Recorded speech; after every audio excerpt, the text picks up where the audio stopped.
Hi guys, welcome back to my channel. I hope you're having a great day so far and welcome to today's video, which is going to be another Will I Buy It, where I talk you through all of these new and upcoming makeup releases, share all of my thoughts on what I plan on picking up and what I am passing on all together. So without further ado, let's get started. It's been an uncharacteristically long time since I last did a Will I Buy It video. I just looked and it's been like 2 months. I don't know what happened. So forgive me if a few of the releases I want to talk to you about today are not brand new hot off the press. They've been around for a few weeks, but I haven't yet shared my thoughts on them, so I wanted to cover them here. So kicking us off is the Makeup by Mario Moonlight Ethereal Eyes eyeshadow palette. So the original Ethereal Eyes was a sort of unintentional, against my will pass when it released, because I think it was it never available here? I think it maybe only have been available on his website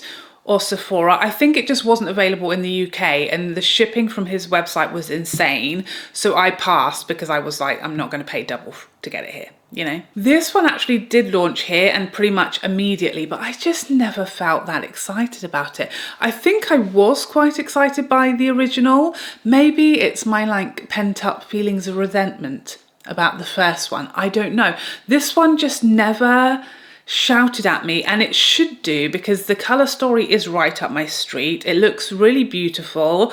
I love the tones, that sort of more cool leaning, some grey, some smoky shades in there, lots of beautiful shimmers by the look of the swatches. I don't know if it's the brand. I haven't really ever got super into Makeup by Mario. I've tried a few things here and there, but I think because initially the brand was really hard to get here, I've just kind of got used to passing on it. And the reviews of the first palette kind of made me feel better about not being able to get it, because they were very mixed. Like, some people loved it, but I feel like the vast majority of people found it kind of underwhelming, and the shimmers maybe weren't as impactful as what we are used to seeing from, say, Pat McGrath, Natasha, Denona and co.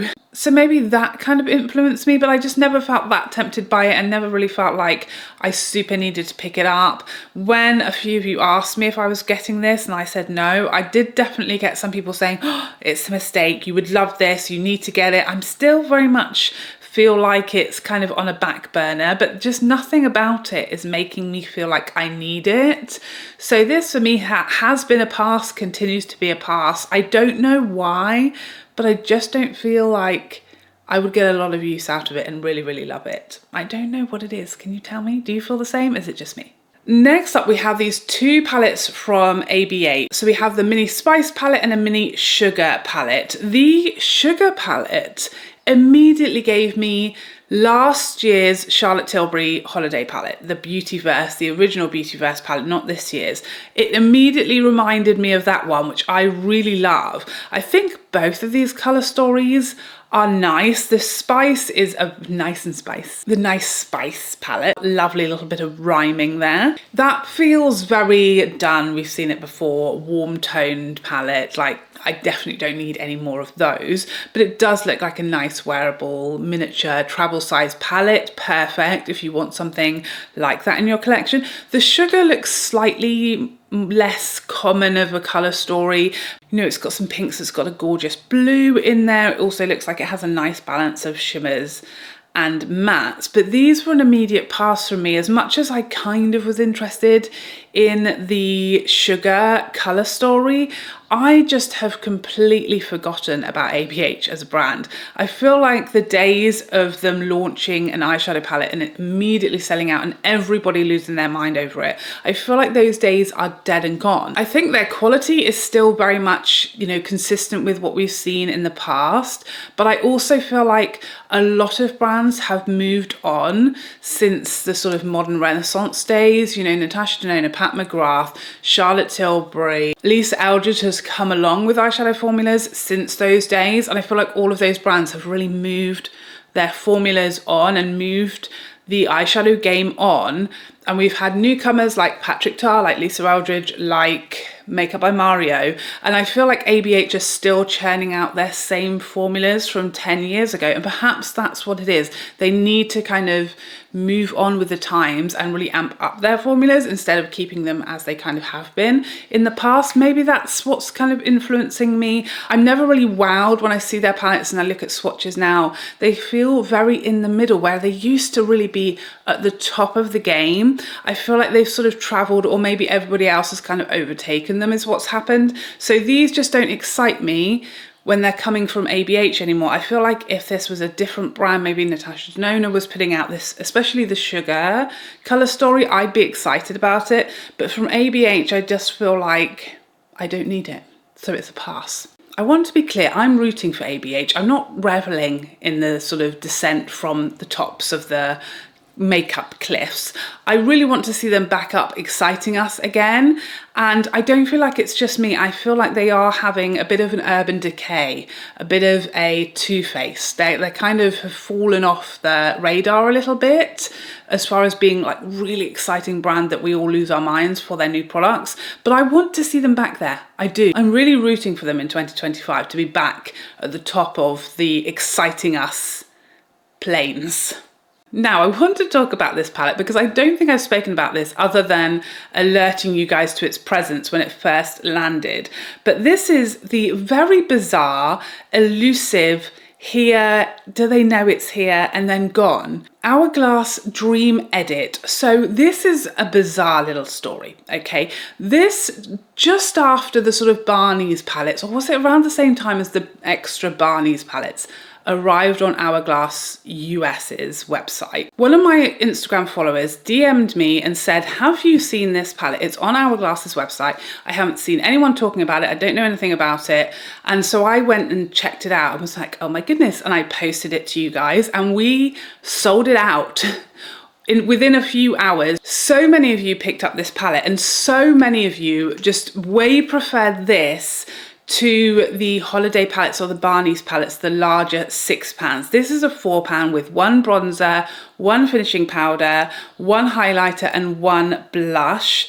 And I think the blush is new and the highlighter is new for this palette, and the bronzer and the finishing powder were re-promoted shades. I think that's how it went. I can't really remember now. I've blocked it out because it never came to the UK Hourglass website. If you type it in there, it just doesn't exist. If you go onto the US website, it still says sort of sign up or join waitlist or something, but it's sold out within like, I don't know, a few hours of me posting this everywhere. And so many of you told me that you skipped the holiday palettes, you skipped the Barney palettes because they just didn't sort of speak to you or they weren't something you needed, but you were all over this because it was smaller, it was something that you felt like you would use every day based on the shades.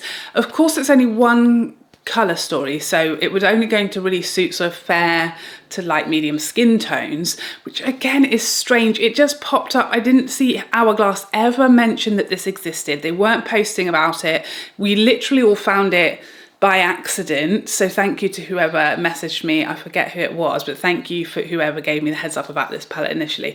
I think this is perfect. I absolutely would have grabbed this. Much like all of you, I don't want 2 finishing powders. I do like something more this size for travel, and I feel like everything in here would get a lot of use. So I think this is an excellent little palette, and I feel like Hourglass should do more of these 4 pans. They're a more affordable price point, which appeals to a lot of people, and they're less overwhelming if you just want one of everything and it's just very easy. There's no work to be done as far as choosing what goes with what. It's literally the perfect little number if you have a fair to a light medium skin tone. I'd like to see a lot more of these. I'd like to see more for different skin tones. I'd like to see them permanently on the website. I know nothing about this. I'm as in the dark as you guys about where this came from, why it randomly dropped in small numbers and has never come back since, why it sort of came off the back of the holiday and Barney's palettes. I don't know. I'd love to know if you guys know or have heard anything directly from Hourglass about what the deal was with this, when it's coming back, if it's coming back, why it came in the first place. It's a mystery. I would have grabbed it. I agree with everything you guys said about how great and small and travel friendly and wearable it all is, but it never came here and it was very quickly gone from the Hourglass US website. So What are your thoughts? What happened? Why did it happen? Give it back.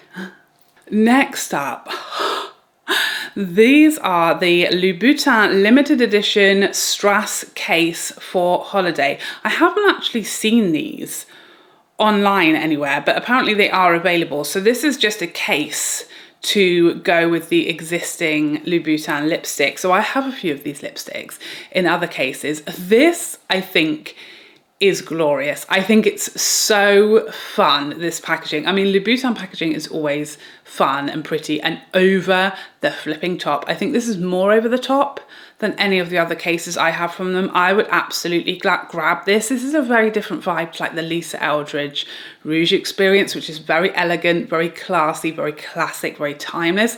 This is clearly very gaudy and over the top, but I sort of love, I mean, that does go with Louboutin's aesthetic. They are very loud and shouty. So I love that. I think this is super fun, would make an amazing Christmas gift. I haven't seen this anywhere. It says it's available now, but I haven't seen this. I would pick this up. I think it's so fun, and it's definitely going to get people talking if you whip this out in the ladies' room. Everybody is going to be like, what is that, you know? I think it's glorious, very fun. Next up, another makeup release that I have had a lot of questions about. It's these new Glow by Auric all cream palettes. So are there 3, I believe, shades of this, and they all feature a bronzer, a blush, a highlighter, and a balm, which I'm not entirely sure I understand what the balm does. Do you guys know? What is the balm for? I don't think it's a lip balm, is it? Based on the shade. It appears to be like another highlighter, perhaps. Maybe there's a more beaming one and a more subtle one. I don't know. Tell me. Do you know what the balm is doing? What's its job? Let me know.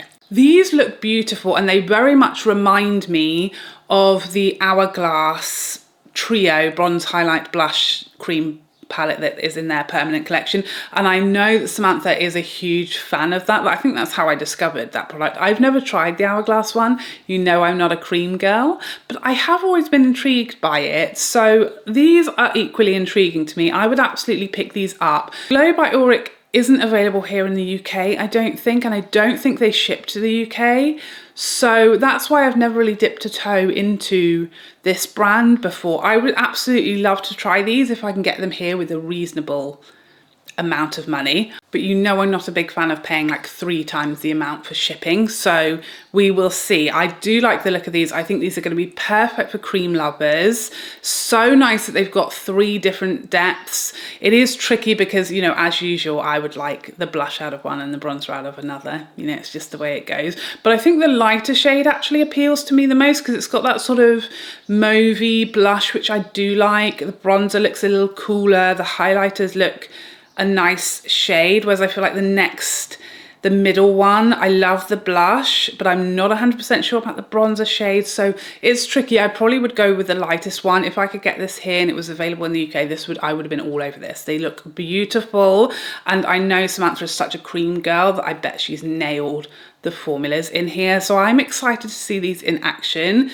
but whether or not I can get it is another question. Next up, we have these new YSL powder blushes. These are the Make Me Blush blushes, obviously. So apparently these are going to be available in 7 shades with 3 finishes. We have some that have a matte finish, we have a couple with a satin finish, and a couple with a shimmer finish. I'm going to be all over the shimmer and the satin finish. I do not need any more matte blushes. I just don't really use matte blushes. I love a bit of glow to my blush, and I feel like a lot of these shades, there's definitely nothing new here. I do love this packaging. I think it's gorgeous. I love this whole line of YSL's packaging. But these shades really aren't inspiring me. I feel like I perhaps prefer the more matte shades, but then I don't really love a matte blush. I don't know.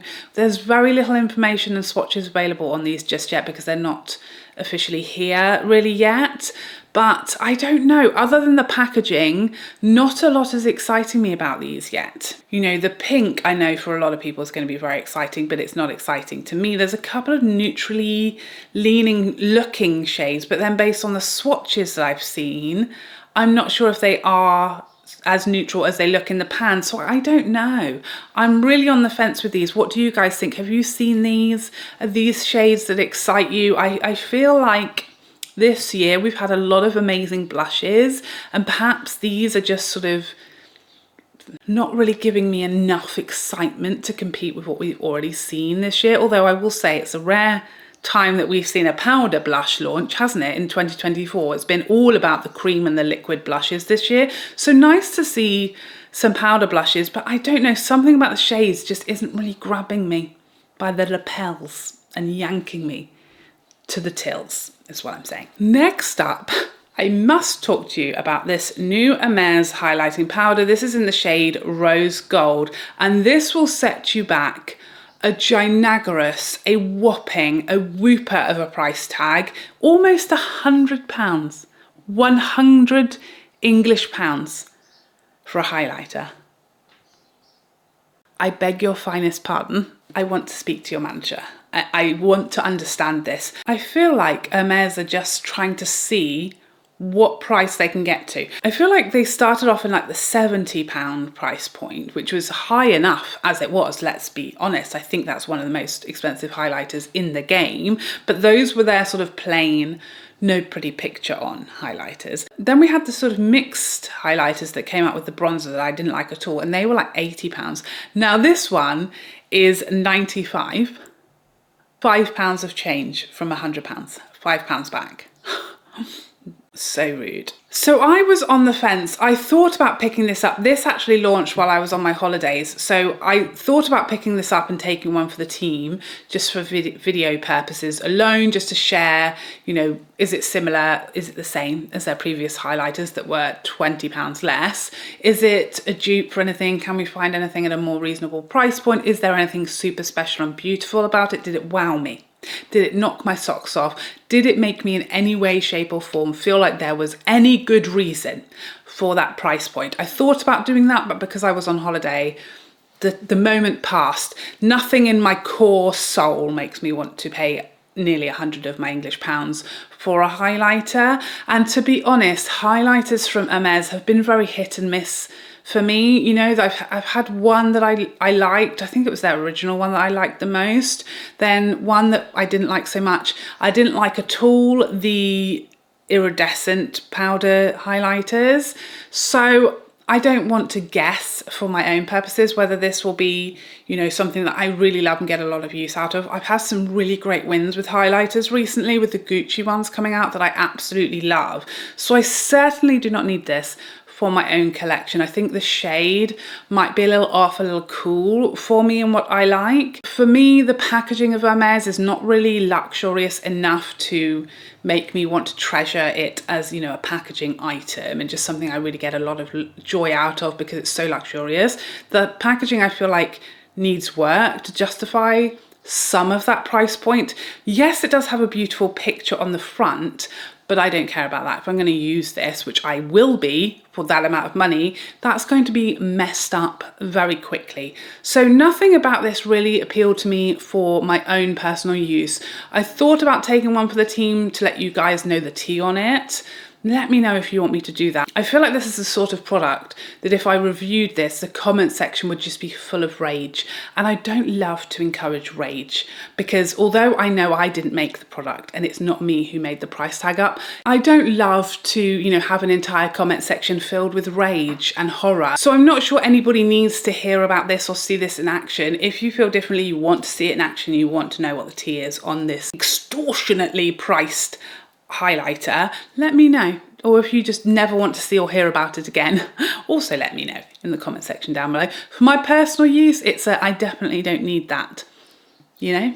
Next up, let's talk about this new eyeshadow palette from Nars, the Afterglow Tempting eyeshadow palette. I'm excited for this.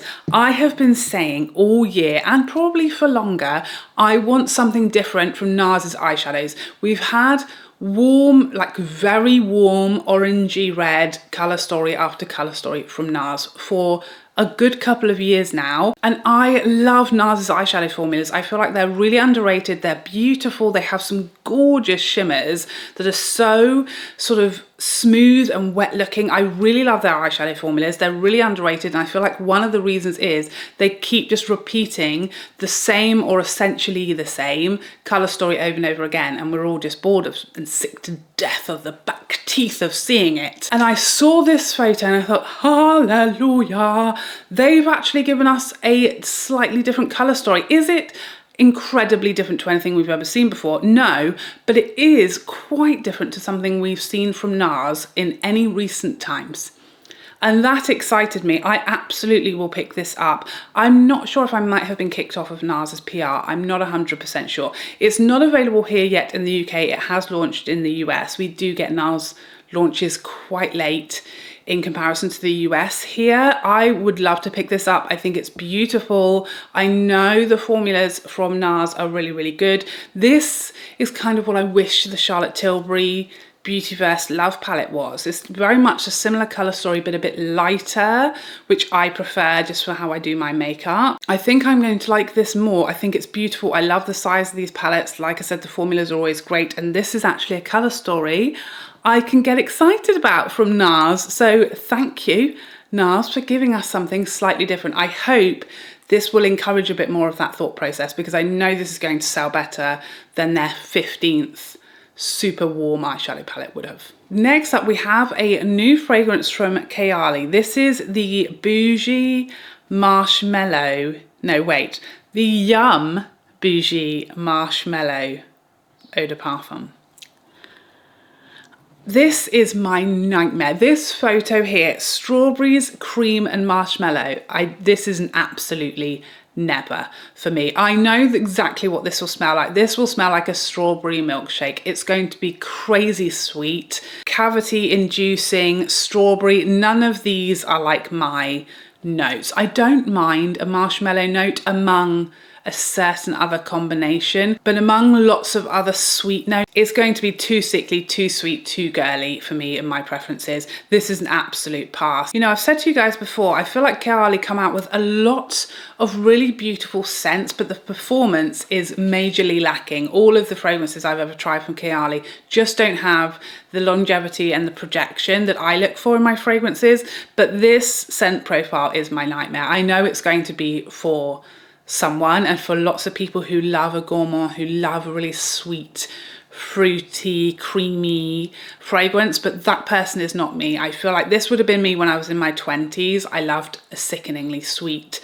perfume, but now I want like repelling perfumes. I want people to come near me and be terrified and in fear of their lives. That's what I like, and this is going to be too inviting. That's not the vibe I'm trying to give off in public. And finally, it's been so long since I spoke about Viseart eyeshadow palette here on my channel. I did not know there was sound on there, but I'm so sorry. This is the Sireneuse Etendu Visi Pro. I definitely didn't pronounce any of that correctly. I'm so sorry. But this is described as being from the wintry depths of Poseidon's starlit kingdom. We have the song of the siren, the lure of Sireneuse. Okay, that explains the song that just scared the living bejesus out of me. Each shade is like a goddess born of the sea, glimmering in duochromatic moonlit opulence and nocturnal splendor with the enigma of Triton's gilded trident. I'm in. Give it to me now. Count me in. I'll take 10. I'll take 15. I've already ordered this. Do you know what? So exciting. With my Sonia G Mount Fuji Cranes brush holder that I ordered from Beautylish, I got a gift card because it happened to be during the gift card event. I got this palette for free. I can't tell you, I was beside myself. I was going to purchase this anyway, and then that gift card arrived in my inbox and I thought, now I get it for free. I've won at life. I've won November, okay? I am the queen of November from now on. I'm so excited for this. I think it looks gorgeous. Is it quite neutral and boring for some people? Probably. Am I some people? No, I'm Mrs. Boring Neutrals, okay? This to me is like exactly my sweet spot in life and mostly eyeshadow. Just something neutral with something fun sprinkled in, some bit of interest, and that's exactly what this is. This is mostly neutral with some duochromes, with some gorgeous shimmers. I definitely don't own or have not tried enough Viseart in my life. This is all wins for me. It's all ticks. It's yes, yes, yes. If I hadn't have had that gift card, I would have purchased this and been excited to do so. This, I just know I'm going to love it. I can't wait. I will share my thoughts on it as soon as it's arrived. I'm very excited for this. And there you have it. Those are all of the new and upcoming beauty releases that I wanted to share with you today. Please, as always, let me know your thoughts on all of these products that I've spoken about today in the comments section down below. What are you interested in? What are you not touching with a barge pole? What are you on the fence about? Let us know all of your thoughts in the comments section down below. But thank you so much for joining me here today. I hope you enjoyed this video and found it helpful, and I would love to see you in the next one. Otherwise, take care for now. Bye, bye, bye, bye, bye.